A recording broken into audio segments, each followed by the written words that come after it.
Lauren Taylor was just 16 when she was raped by a Metropolitan police officer in 2010.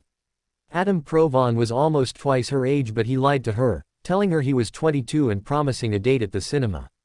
But first, he explained, he wanted to go for a walk in a park in Romford, East London. Instead, he took her to a woodland and raped her. More than a decade later, Provon has been sentenced at Wood Green Crown Court for the crime. The former Met officer, 44, from Newmarket in Suffolk, was jailed for 16 years with a further 8 on extended license for 2 counts of rape against Lauren, as well as 6 counts of raping a female police officer between 2003 and 2005. But it has taken several years, and 3 trials, to secure justice for the women. I was just frozen with fear, I think, Lauren said. That's how I managed to get through the whole trauma and get home safely, was just to pretend I wasn't there, pretend it wasn't me. It wasn't happening to me. Lauren said Provon acted as though nothing had happened after her rape, buying her a milkshake and later raping her again. It took 6 years for her to feel able to report the crime to police. Provon's first trial ended in a hung jury, and at his second trial 2018 he was found guilty of 2 counts of rape and was jailed for 9 years. He was sacked from the Metropolitan Police in 2019, but his conviction was later overturned on appeal. However, there was another woman who had attended court and listened to Lauren's victim impact statement. She was a Met police officer like Provon. And he had raped her too. During the third trial this year, the court heard that the female officer told Met bosses Provon had raped and abused her years before Lauren's case, but had effectively been told to keep quiet about it for the sake of her career. The second woman told the court in a victim impact statement she was the victim, yet I felt like the suspect, adding she felt bullied and victimized at work. Judge Lucas said her treatment by the Met was both abysmal and shocking. The truth kept me going. Despite the other woman's experience, Lauren said her own treatment by officers has been very different and she is grateful for their support.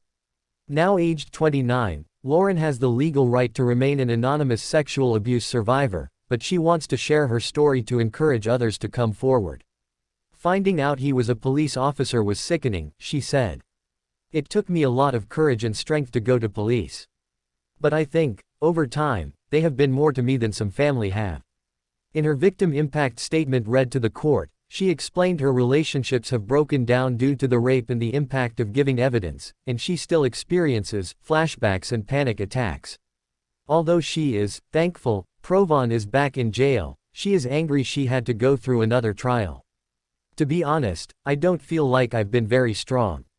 But I feel like the only one who can do anything about it is me, she said. I know the truth, and that's the only thing that kept me going.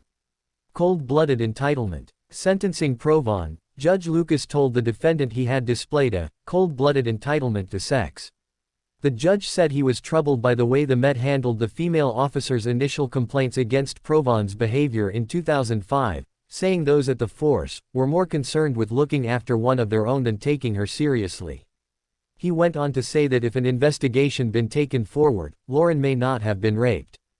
During the trial, jurors heard that Provon's predatory behavior dated back to the 1990s and he was alleged to have contacted a 16-year-old girl after she gave her details as a witness in 2003. Another female officer complained in 2005 that Provon sent her nuisance messages, but the issue was dealt with informally, the court was told. Judge Lucas told the defendant, "The persistence and seriousness of your offending is clear when set out in these stark terms. By your actions you have brought disgrace on the police force."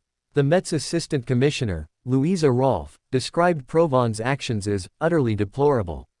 "We are examining Provon's criminal and conduct history in the Met so we can fully understand whether we could have acted sooner to bring him before the courts, or have stopped him joining the police," she said. "We can already see there were key moments where we let women down and did not do all we could to support them. We have told the Independent Office for Police Conduct we are carrying out a review and advised them that we will make appropriate referrals," she said.